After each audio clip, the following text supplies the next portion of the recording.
So I'm pretty chill. I like to talk to everyone. My ex-girlfriend is actually from New York, New Jersey, and we had this talk multiple times because, see, being black is not a passport.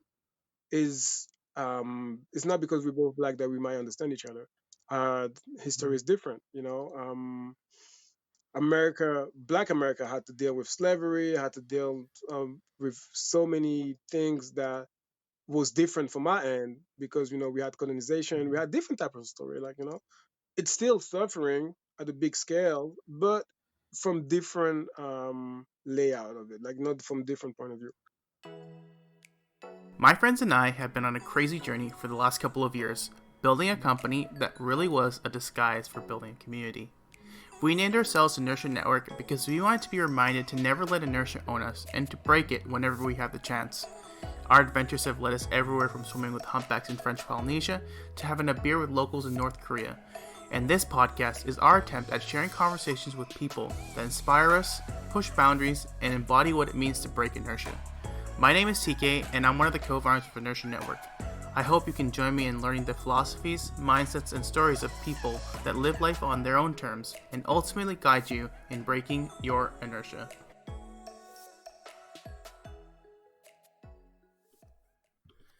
Uh, so today we're joined by Gail Bokongo, but you can also find him online under Gabbok. Gail's always pushing the boundaries of exploration. He's a badass travel dad and is changing the narrative of black travelers. Thanks for joining us, Gail. Thanks for having me, TK. What you do? What's up? How you doing? Yeah, and I'm good. Stuck at home, doing the same old. Uh, excited to be able to talk to you today, man. Me too. Very In the excited. past, we spoke kind of briefly about what it was like to be a black traveler, the stigmas, the realities, and how one of your goals is kind of to change a narrative that's pushing right now. Can you describe that experience and how you're hoping through what you're doing you can change other people's perspectives? Mm. So it's really deep because obviously we all different type of travelers, right? Even if within the black community, there's different type of travelers. Now, I'm not only black, but I'm also African, which is Mm-hmm. like another layout to it. Because I'm gonna tell you, some people don't believe African do travel, but like African do travel. Like I remember this girl, she was like, "Yeah, I feel like African people don't travel; they migrate," which is actually not necessarily all false, but like a lot of people do travel. I know it was fucked up when she said Yeah. that. Sorry, maybe I shouldn't curse, but like it was messed up when she said Yeah. that, and yeah, I was like, well, I mean, she got the point. That's the vision that she has. So Mm-hmm. I cannot tell her that she's wrong about what she sees on TV and everything. So knowing that and take that in consideration, like me being black, me being African, me studying in the States and stuff like that. Like I want to change the whole narrative, and it's clearly a mission. It's not where you were born. It's mostly where you're going, and for that, yeah, like I take my journey in places people don't even think about going, especially within Africa. I mean, I've been to beautiful places there, and I brought my daughter along, and yeah, I love I love just seeing different people and learn from it. So for you, like, how did this all start? Like, where did this all like begin? The whole travel thing and wanting to kind of get out there and explore the world and see and get a kind of like a fresh perspective. Mm. So I did always travel without knowing that everybody was doing it. Like, and no, it's not like everybody was not doing it. Actually, I was young. My dad used to travel a lot for work. But what really got me into travel, to be honest, is like my family and I had to escape war, so we had to leave Congo, Mm-hmm. which I'm from, and we actually had a trip. It was a huge trip to leave Congo and go to Europe and France precisely. And yeah, I was about 12 years old and actually liked the journey. You know, we've met other people along the way. We had to stop by Morocco. I've learned a lot, and from that point, I was like, yo, I kind of like that, talking to people that have different background. I was young, I couldn't put in words what I really liked, but like now being an adult, I know that what I did like was the ability to just see different things. And I was about 12, 11, maybe 12, 13 years old. Yeah, so basically I was young.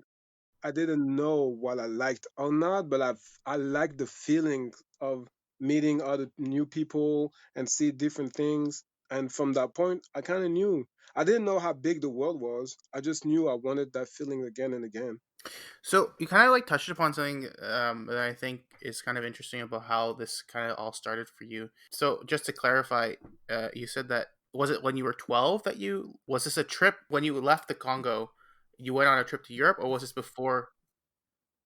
Yeah, we left. It was around 12. It was around 12. I figured because it was like I was young and we had to stop by different countries to get to Europe, Mm-hmm. and so we've met. I've seen different landscape, Mm-hmm. different culture, different people, different food, and I was like, yo, I kind of, I like that. Mm-hmm. I like the Mm-hmm. fact that there's so many differences around the world. I didn't know how big the world was, but like Mm-hmm. at our age, around 12, I knew I wanted to see a lot. But as a 12-year-old, because like for me when I was 12, I didn't know anything. Like I was just I was lost, right? Like, but for you having to, what was it kind of Yeah. like having to process the fact that you had to leave the place that you grew up for 12 years and kind of like be thrown into this new environment?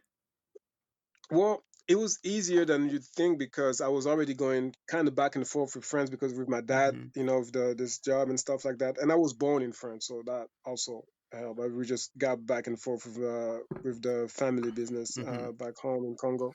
But when you leave for good and you're gonna leave your friend behind, it feels like that's the end of the Mm-hmm. world. Like it feels like that's it. Like I'm gonna lose everything. I want to stay and stuff like that. But then what travel brings you is that you got to adapt because there's new things coming your way and you got to process them, and new things kind of take places, and put the past in the past, to be honest with you, and it helps you move forward. So that's like one of the things that I've really noticed kind of about whenever I talk with you is like you have a really you kind of like exude a lot of positivity in whatever you do, and I'm kind of like curious to like True. where that kind of positivity was born from, and like and how did it form? To be honest with you, first of all, I got great parents. Like they love to laugh about everything, and my family is my everything. To be Mm-hmm. honest with you, and they're all about positivity all the time. And even though we went through a lot, we always had my mom and my dad finding a way to make us laugh, and telling us that everything's gonna be okay. So it kind of stuck with me. Like I feel like if you don't laugh during the day, then your day is lost. Like you really lost the day if you didn't laugh during the day at least once. Mm-hmm. Like this is so important to me.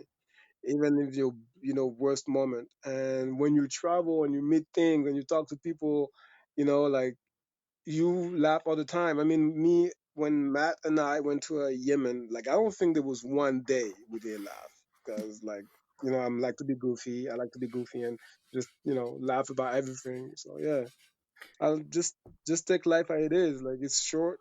We should enjoy it.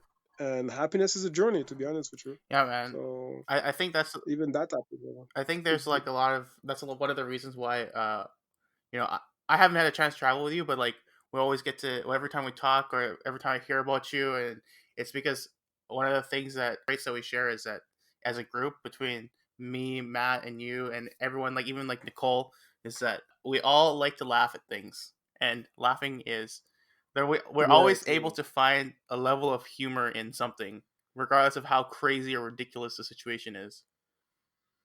Clearly, Nicole and I, so Nicole's my sister, man. Like we laugh all the damn time. Like we're just like, yo, what the fuck, yo?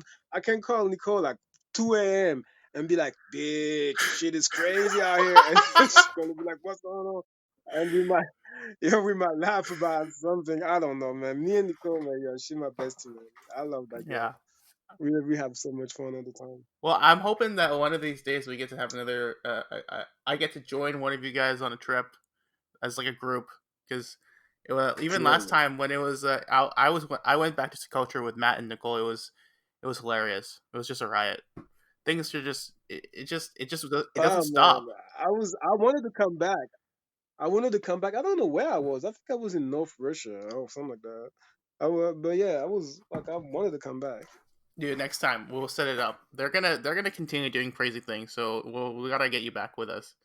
Um, Clearly, we can count on that. so for you, kind of like now that you're a pretty experienced traveler, and you go to some pretty remote places, like places that a lot of people haven't even heard of. I kind of want to know like what some of the craziest things that you've kind of experienced, or some of the most memorable experiences you've had while you're traveling. Hmm. There's so many. Yeah, so I've been to a bit more than like 100. I think it was 109 countries now. Hmm. Well, maybe yeah, 900. Yeah, 109 countries. My daughter been to 30 with me, and there was so here's the thing: when you go to remote places, you never know exactly what to expect. Hmm.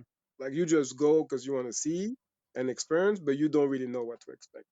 And I went to North Syria once. That was hilarious. I lived in Turkey, but like I lived in Turkey Hmm. and went to next to Aleppo, which is North Syria. It was like the southeast of Turkey, and I crossed the border. And where I crossed the border was actually like it was funny because Syrian people from Syria crossed the border to go.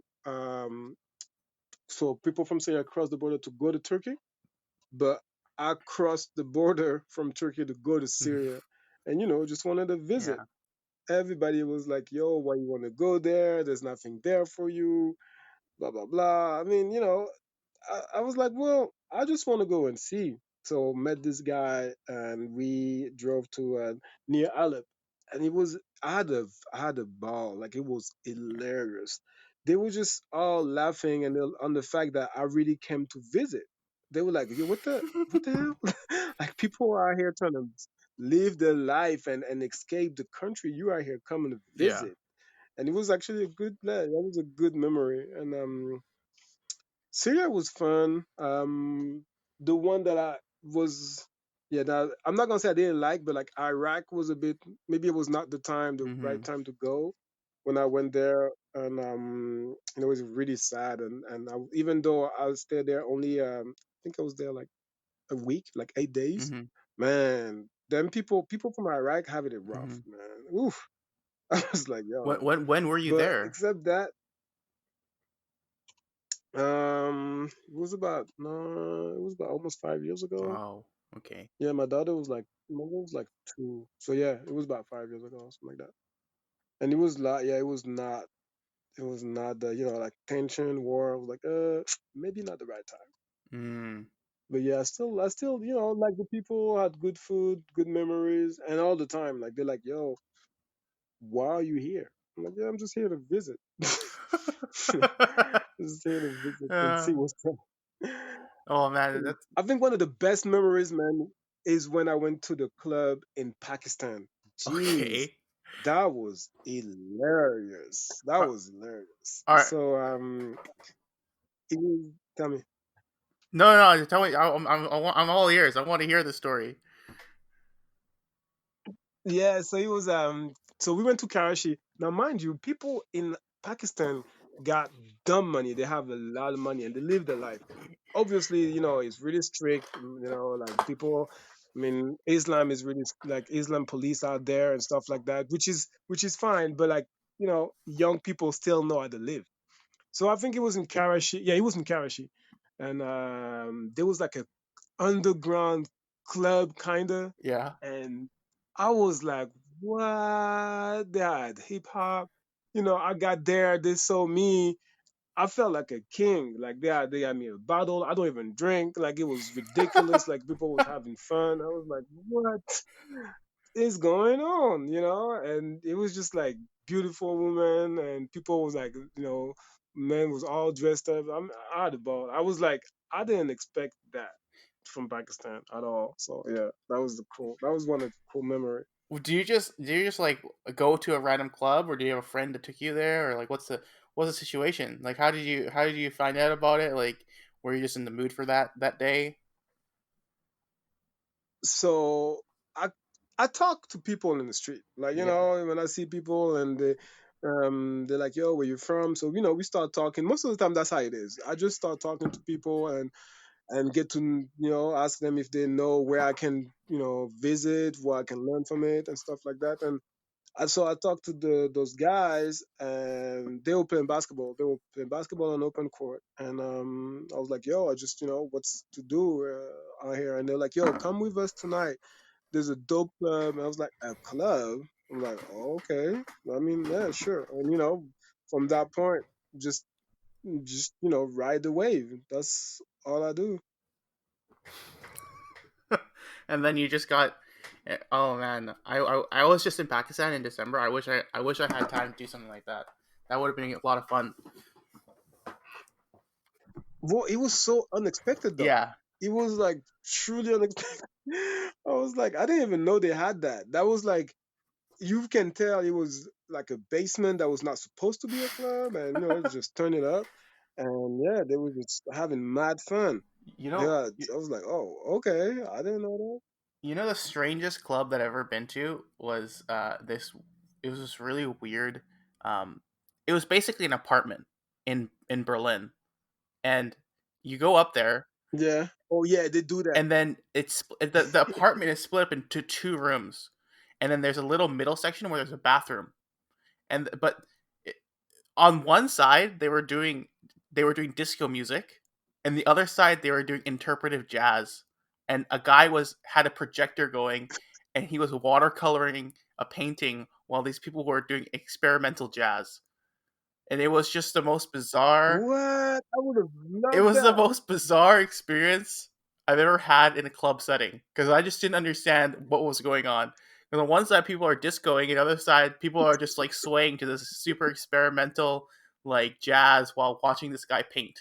And I was like, this is everything that I expected in Berlin.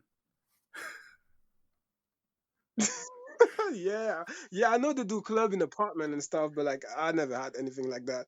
But yeah, that would have been dope to experience. Berlin, man, Berlin is the shit. I love Berlin. Germany is not like, I don't love everything about Germany, but like Berlin, yeah, Berlin is dope. So kind of like you traveled to 109 countries now. What has kind of been your favorite place? Yeah, I know man, that's a tough favorite question places. because but like let's just say the place that you just like it kind of sticks with you. Um, so I lived in Istanbul, and I really like living in Istanbul. Lived there for the year and a half. Like I really liked it.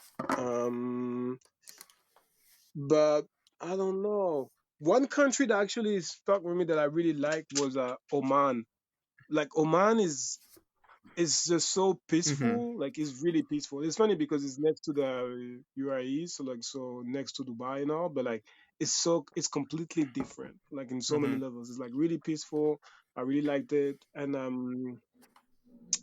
I don't know. Like I don't know. Like I there's so many countries that I've done that like I like for one thing, and hmm, I like Ethiopia a Oh yeah, lot. yeah. Ethiopia is also different. Yeah, Ethiopia is different because they don't have that they don't have that colonized mentality. Mm. I don't know if I can say that. I mean, I'm African, so maybe I can say that. Yeah, they all like every country is in Africa like kind of went through Mm-hmm. colonization, and yeah, Ethiopia is different because they've never been colonized, and there's something different about it. Mm. There's even the time is different, like the religion is different, and you get to learn so much because you feel like religion or beliefs have been passed down from centuries to now and haven't been touched. Just like different from my country where now everybody, like most of the people, are Christian or Muslim, but because it was kind of a we didn't have a Mm-hmm. choice. So yeah, I like Ethiopia for what it is and his culture, and yeah. This Colombia elect as well too. Yeah, it's just complicated. There's so many. I'm kind of also interested in, you said a lot of what your mission is to kind of change for people's perspective on what it means to be not just a black traveler, but also like for you in your case, an African traveler.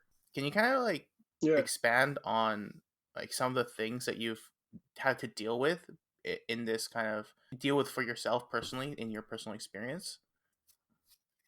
Oh man. Well, see, I like to laugh about a lot of things, but the world is Mm-hmm. different. um, Obviously, I went through racism, but I think every black traveler at one point went through it.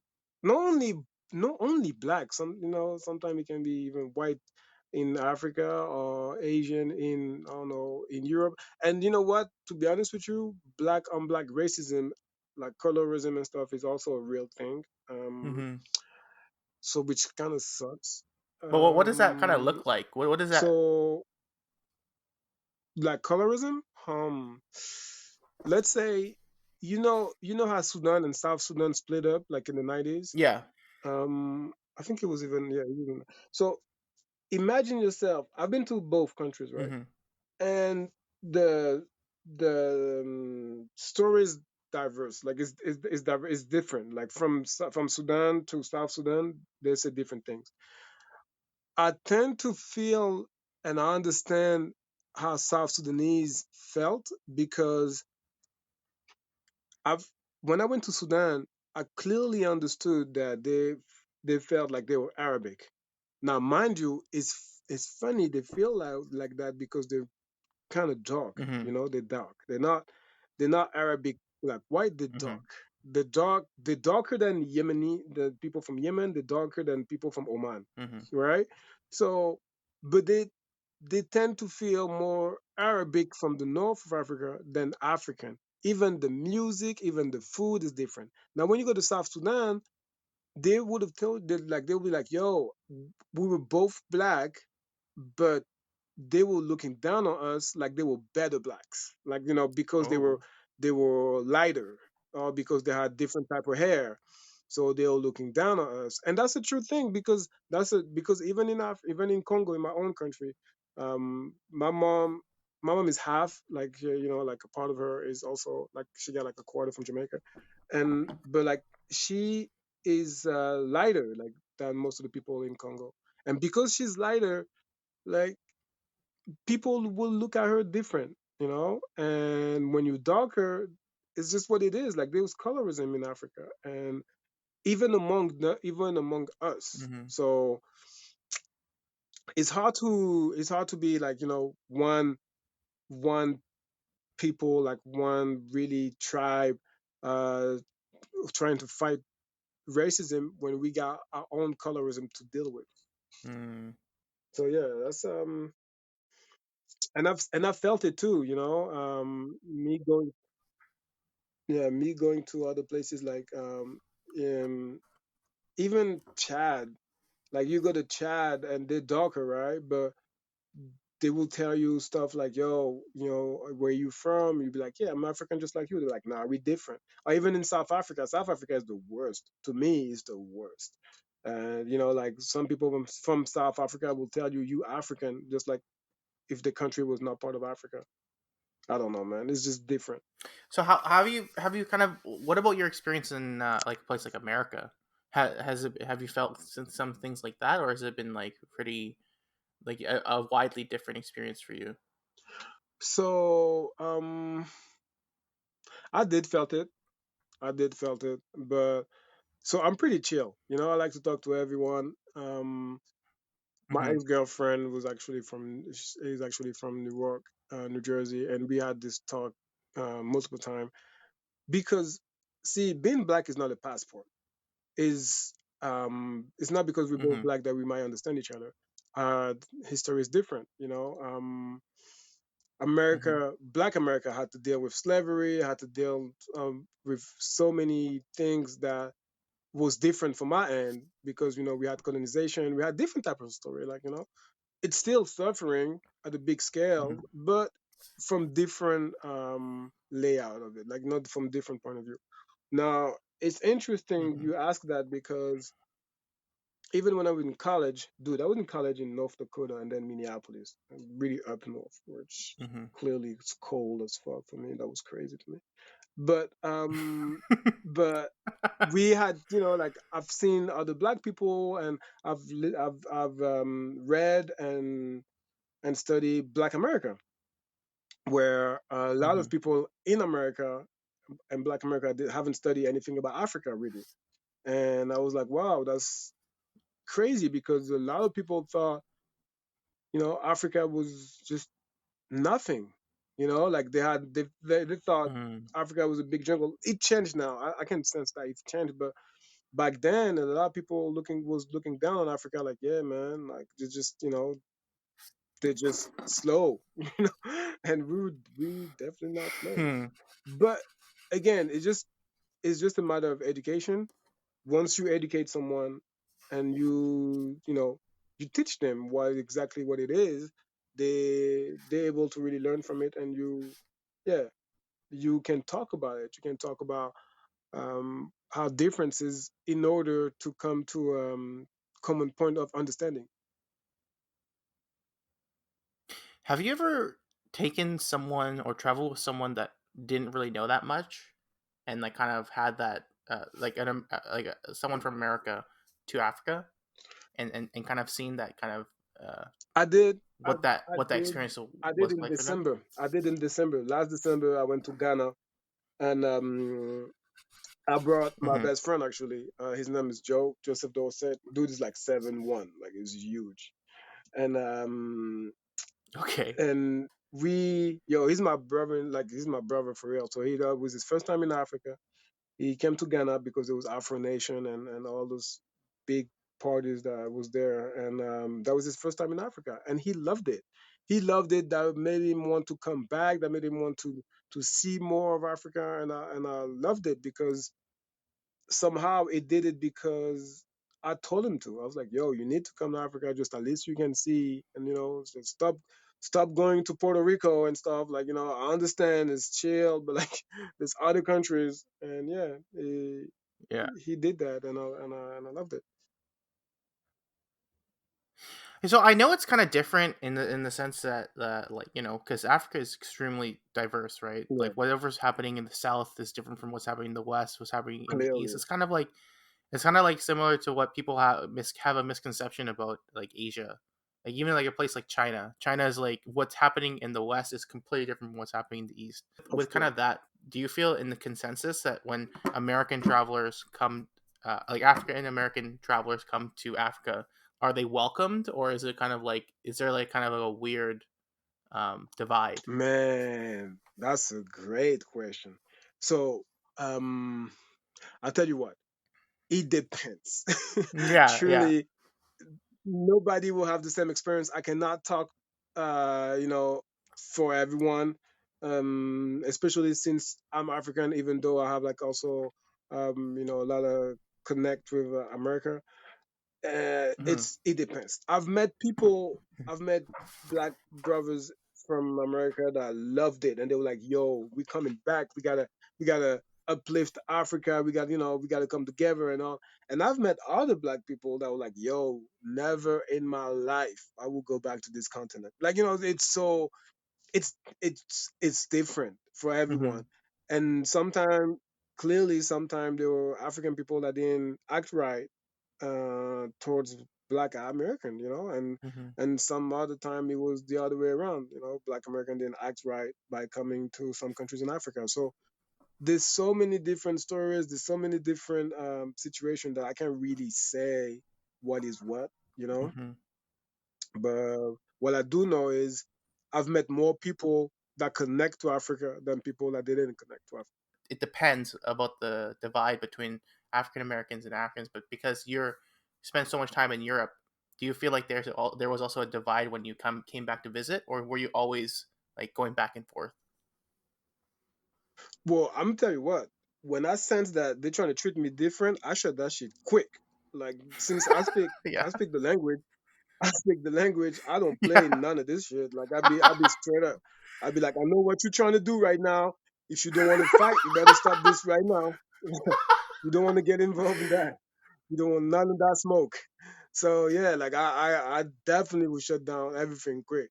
I speak Swahili and Lingala, so I know my way around the continent, Mm-hmm. and also since I speak French, like there's so many French colonized countries, so I can I can see my way around. But yeah, it happens. It happens. Jealousy, man. Mm-hmm. Jealousy is a real thing. Like they'll be like, "Yo, Mm-hmm.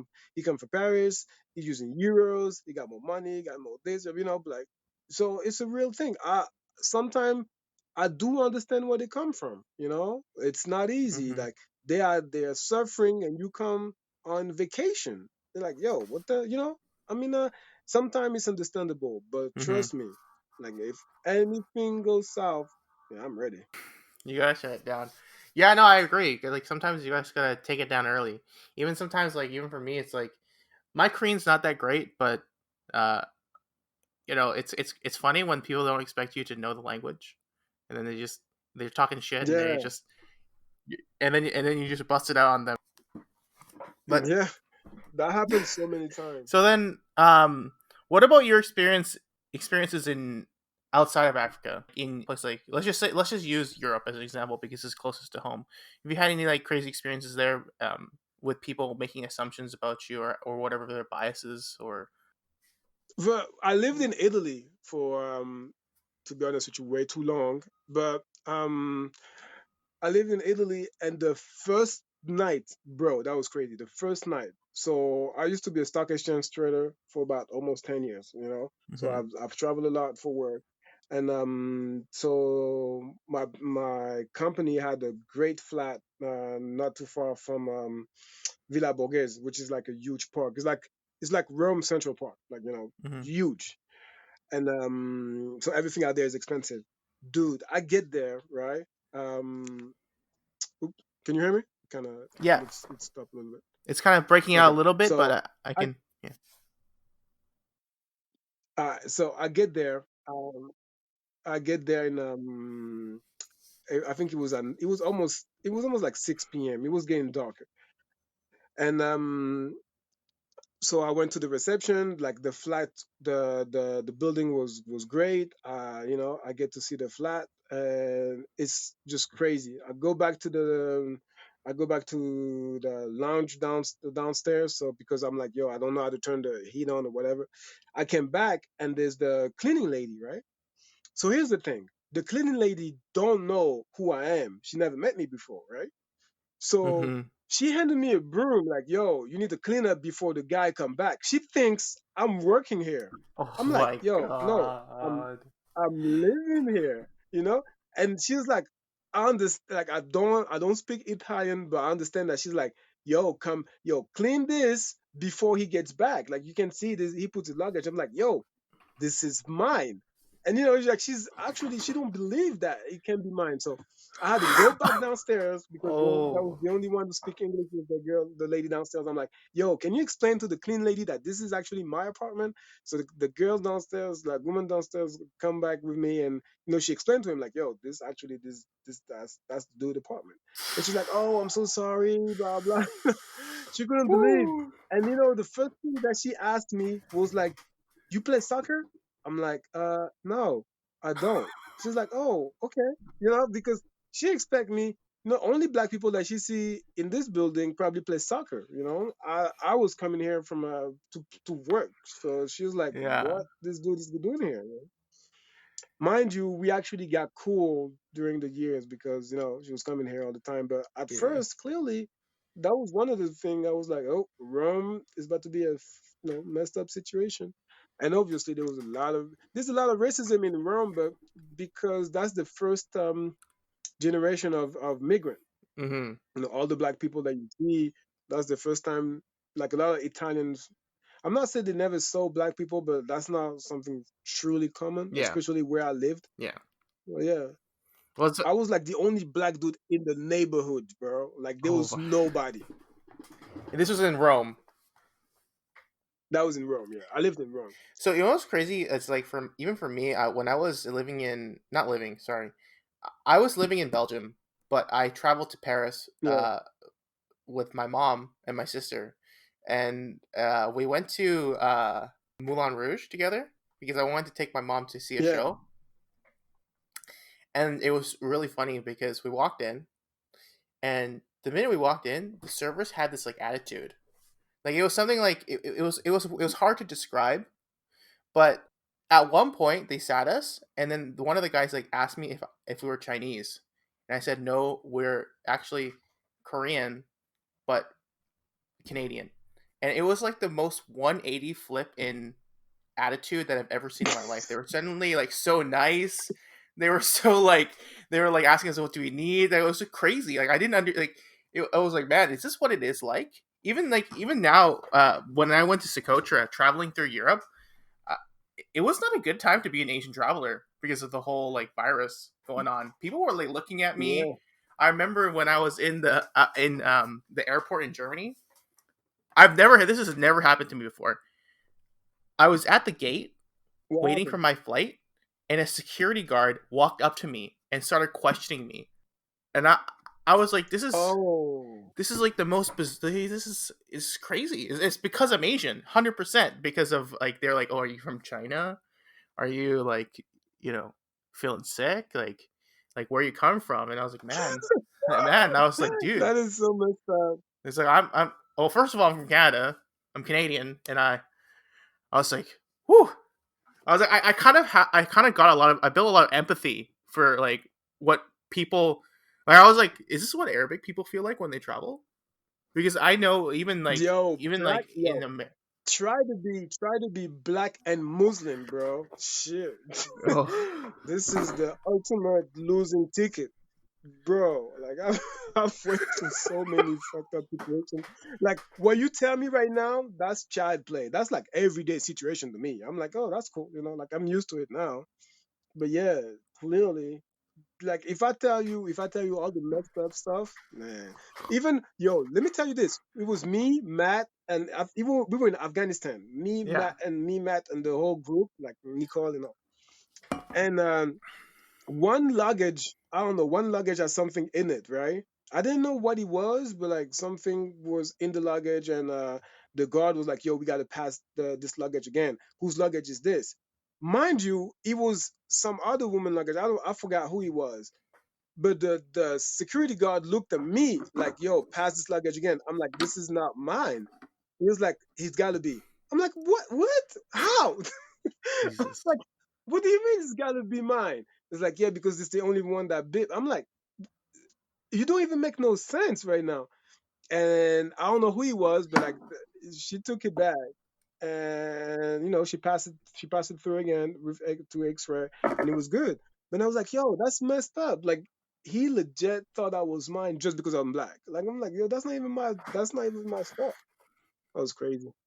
That's why I'm saying like I know mine is child's play compared to what a lot of people face. I just feel like for me it was like I also don't look I look I'm like brown portly with glasses, you know.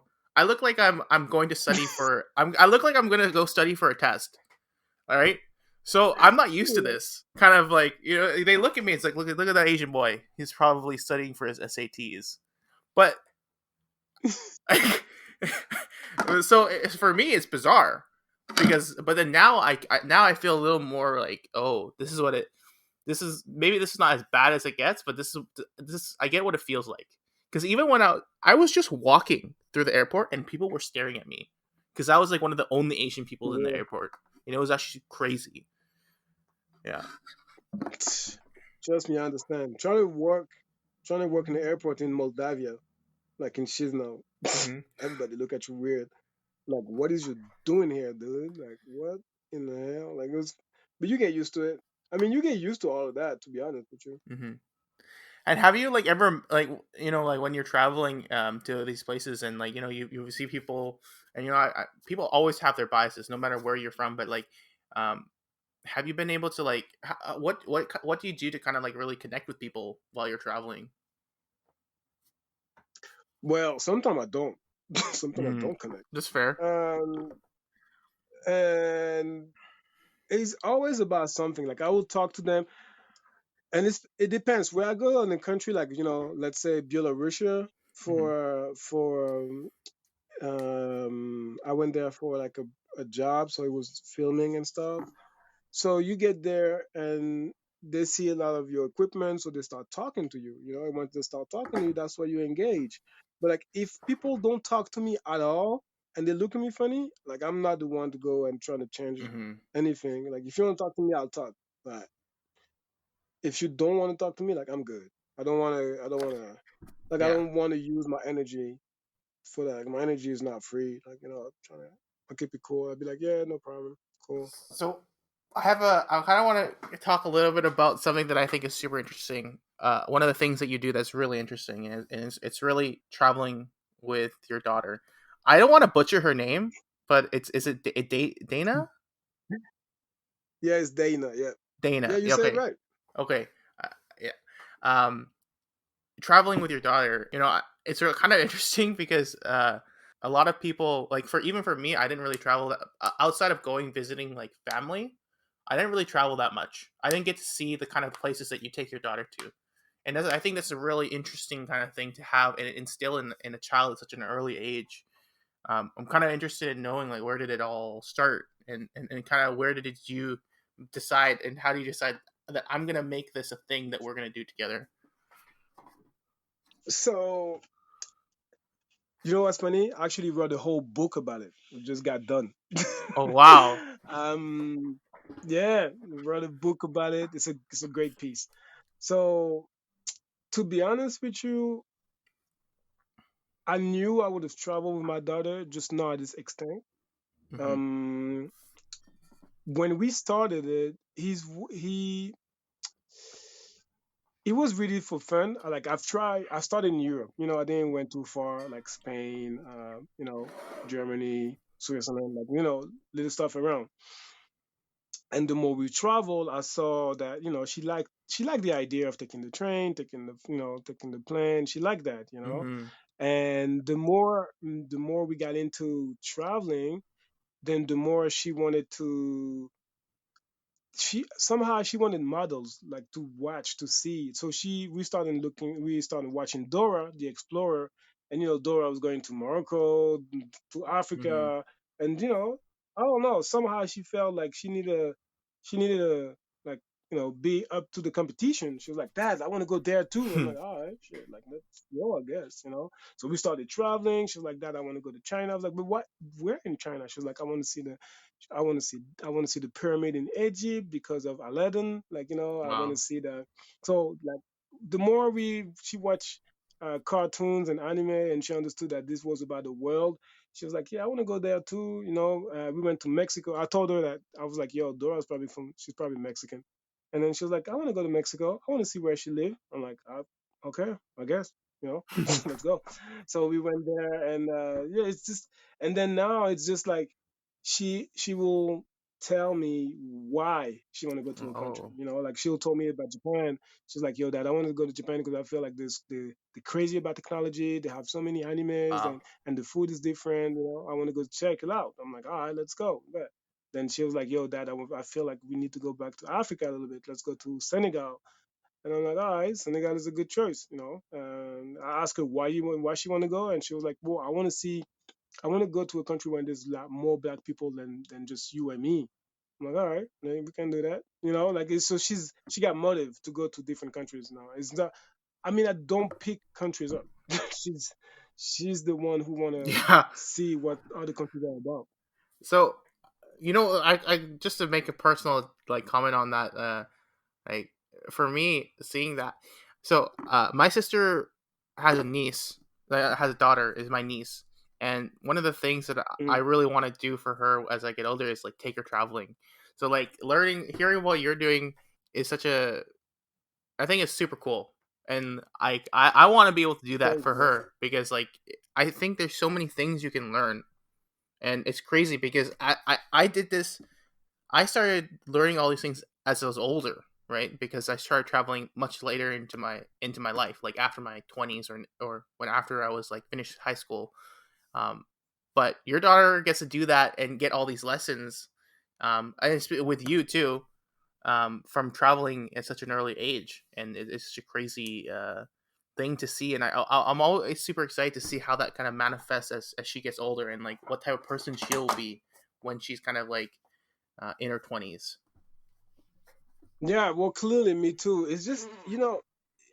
She don't only learn about the country and the stuff that she want to see. She also learned a lot about me because she see me Mm-hmm. being, I'm trying to be, talk to a different language. So she adapting. She see me eating food that we never ate. So she knows that, my dad is adapting to everything. So, might as well adapt myself too. So she did learn through travel, but they also learn through the person that brings you into travel. Yeah. Like I will tell my daughter, we're gonna walk for the next 2 hours. She was like, "Oh, word, all right, cool." Like, like she's Mm-hmm. she's ready, and so she sees a lot. She learned a lot Yeah. from me, obviously, and yeah, it's the best education I can This give her. the 100%, because like it's a uh, you're kind of, because like you could travel with someone else and they could not be they could be a bad role model. They could be like, oh, they could be Mm.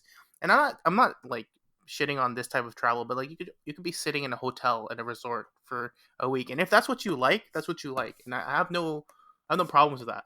But it's like it's like I think a lot of the things that people miss out when they do that is like culture and learning, and it's like it takes having a good role model in that perspective to kind of uh, really get you to like absorb what's going on. So yeah, no, I agree 100%. It's like I think that the travel is a way for you to learn a lot about the world, but it's also just like a medium for her to kind of learn from you in all the things that all the experiences that you've had, which is I think an amazing Yeah, thing.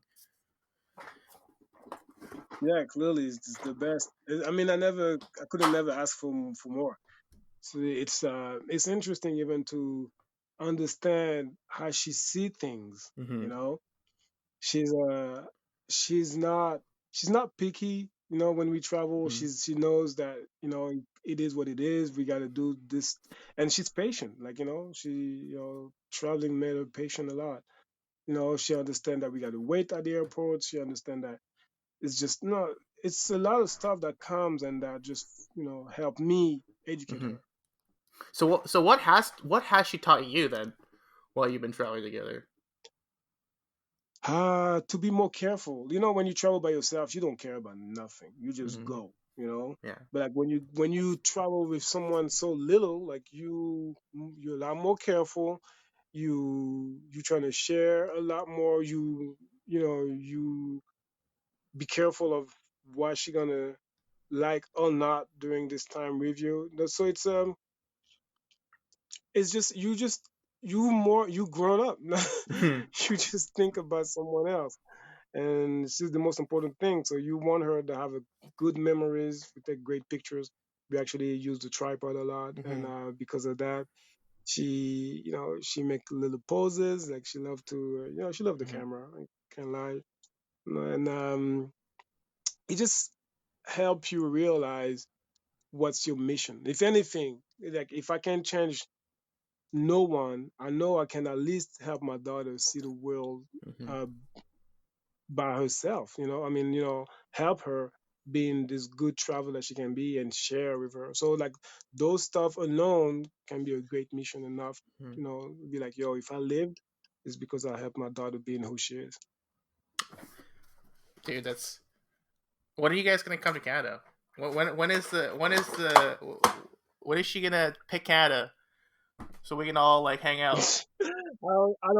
I don't know yet, but probably, yo, you never know. I mean, this summer apparently is gonna be complicated, but like, yeah, maybe at the end of the year, I don't know. We got time with this whole new setup of life, Yeah. but yeah, like, yeah, clearly, I mean, I definitely come. I definitely will definitely stop by. Well, Nicole's here. Nicole's just like a couple hours away. Well, like not a couple hours, but she's pretty close, all things considered. Uh, Yeah, and then yeah. clearly, I know she'll come see me if I come near Oh, you guys. hundred I percent, already hundred know. percent. Yeah.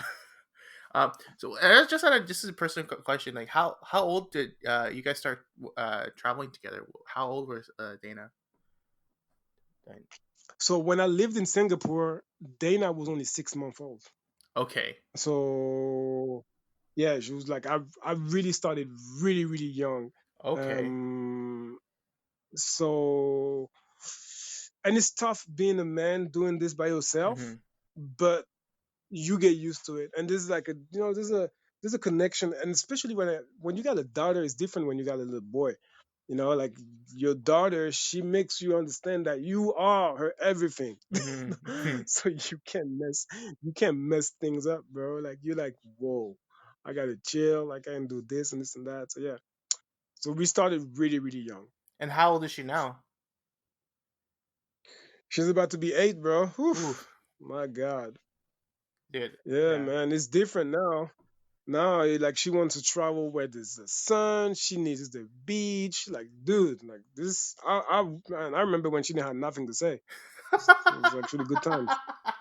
Now, man, now I got the stories about the girls at school. About I got she tell me about boys trying to holler at her. She's only 8. This dude is like 9. So she's like, oh man, this Yo, how do you deal with there's that? so How do you deal with much. something like that? Like what you're starting to get that conversation now about boys and stuff. Like what's the go to for you? So here's the good thing, because it's sometimes we travel just me and her, so we talk a lot. Yeah. I explain her. I tell her how boys are, and she's not stupid. She understands the game a little bit. Yeah. I mean, I, Yeah. I tell her. Here's the thing. I tell her that her dad have messed up in his life with women. I mean, like I'll be like, yo, look, your dad is not perfect. I'm not gonna lie to you. You know, Daddy messed up a bunch of time. Hmm. So I'm like, don't tell your dad you want a boy just like your dad, because I'll be scared as shit. Like please, just take someone better. Okay. This is what I'm gonna tell you first. And then we talk about stuff, but like it's cool. Like it's little stuff. She'll tell me like, yo, dad, this guy touched my hand, and he hold my hand for like a minute. I'm like, okay, just keep it at the hand. What's it, It's cool. what's his name and where does he live? Yeah, clearly. We actually got to that point once. She was like, yo, dad, like this dude really annoy me, blah blah blah. And so I was like, yo, you want me to do something? She's like, no, no, I got this. She's like, I got this. I'm like, all right, if you need me, you holler, but daddy will come clear shit up. But I feel like every father will do that to his daughter, It's like true. every father will try to It's protect. true. Yeah, I think it's a indeed. crazy thing to have like a daughter. Like even for me, it's like I don't have a daughter, but like even for my niece, I'm like, man, I kind of get it. Like I kind of understand. For all guys, it's like what when they're going and they're pursuing a relationship, it's like a completely different person. But like when they have a daughter, it's like it's a 180. It looks like a 180. But yeah, It's like no one's good enough. I swear, Joe, I swear to you, man, I did not want to have a daughter at first. I'll be honest with you. I'll be 100% honest. I was like, I'm scared to have a daughter because like I would not know how to act. So I Yeah. was scared. I'm not gonna lie, like I was scared. I was like, fuck, man. Because I felt like if I had a boy, it would be easier. Yeah. And now I'm so grateful for my daughter. Like I'm grateful in so many levels for my daughter. She taught me so much, stuff that she will never probably realize. But like it's a huge, big feeling to be able to protect your kid and show her so much and even learn from her as well. So yeah, it's just like, yeah, I love it. And she's my daughter, and the only fact that I say that breaks me short. Well, I think you're doing like a freaking awesome thing. Um, and I think you're setting you're being a great role model, not just to people, not just to her, but to people that are wanting to do kind of similar things as you. And so, like, I think kudos to you and props to everything that you're doing. And I hope you don't ever stop. Um, Thanks, bro. Appreciate that. but I guess we're coming close to the hour mark. So I just want to have one last question for you. Um, So we Tell me. so we kind of have this saying in our company. I don't know if Matt's ever mentioned it to you, but it's break your inertia, which kind of means you're challenging status quo, getting out of autopilot, and try and just basically live your life more consciously. Uh, so my last question is, how have you broken your inertia? Hmm. I feel like I feel like the fact that I stay hungry to learn and to live my my best life, to be honest with you, and share it is still me breaking my inertia. Like it's something like I haven't just broken once. It's just me wanting to broken again and again and again. One of the one of the things that I felt like was like a huge things to me is to be able to even bring my. I speak a lot about my daughter, but I also have a nephew, and I also bring him along sometimes. Mm-hmm. And so it's one adult and two kids. Trust me, it's hard. Yeah. But the fact that I'm able to give that to them, not only my daughter but also my nephew, is just like it tops every travel I did. Like Mm-hmm. like it tops everything because I can see them growing up, and there's not a lot of people that can say that about their own kids. Like I can see my nephew and my daughter growing up in a space where a lot of people are not able to give that to them kids, and I'm lucky, and I know how privileged I am to Mm-hmm. bring that to those kids, and they like they black. I mean, my daughter is light skinned, but my nephew is black, dark, and he my little brother had him when he was 16. So I kind of help him be a second father figure, and it's important for me that he sees that even though you can have a kids really young, you got your family to back you up, and this Mm-hmm. is the best thing I use travel again, but like it's the best thing I can bring to this kid. Well, I think what's going to be super cool and super interesting to see is like, um, I am a huge believer in one person's impact on the world, and to have someone like your daughter and your nephew kind of like be learn all these things so early on, and learning them through like a good role model. I think what they'll be able to do and kind of impact the world in the future, I think it's gonna be immense, because even for people, like even for myself, um, like I kind of try to keep track of like how I'm growing, and how and it's just been starting recently in the last 5 years, how I really started to grow. But theirs is like exponential. They're already like probably where I'm at now, and so I think it's I think it's an awesome thing, and I can't like not congratulate, respect it more. Basically, is what I would say. Well, it's a pleasure for me to do it, so yeah, So trust me. so is there anything you want to plug or share? Like you said, you've written a book. Like, what is there before we sign off and call it a good podcast episode? What's Man, so I stay busy crazy. So here's the thing. I'm done with my book, but like I mean, I won't be publishing it this year, probably yeah, probably next year. But I'm also working on there's a travel game app that I created mm-hmm. that'll be out by July. It's a trivia game, Okay. about countries in the world, which is actually dope. It's truly dope. I've put my heart into it. Mm-hmm. This has a lot of content, a lot of picture, videos. It's be like it's a geocultural trivia game where you learn about a lot of countries that people don't know about sometimes. Mm-hmm. And yeah, so those two things been my biggest project lately, and yeah, I'm happy I do it. Like so when my app will be out, clearly I'll pass it to you guys so you can Oh test yeah. it, tell me what you think, tell me what you like, and yeah, I can't wait. I mean, I can't wait to even do more videos once we can go back to really truly traveling, because I Mm-hmm. mean that's my go-to things to do. I love making videos, and yeah.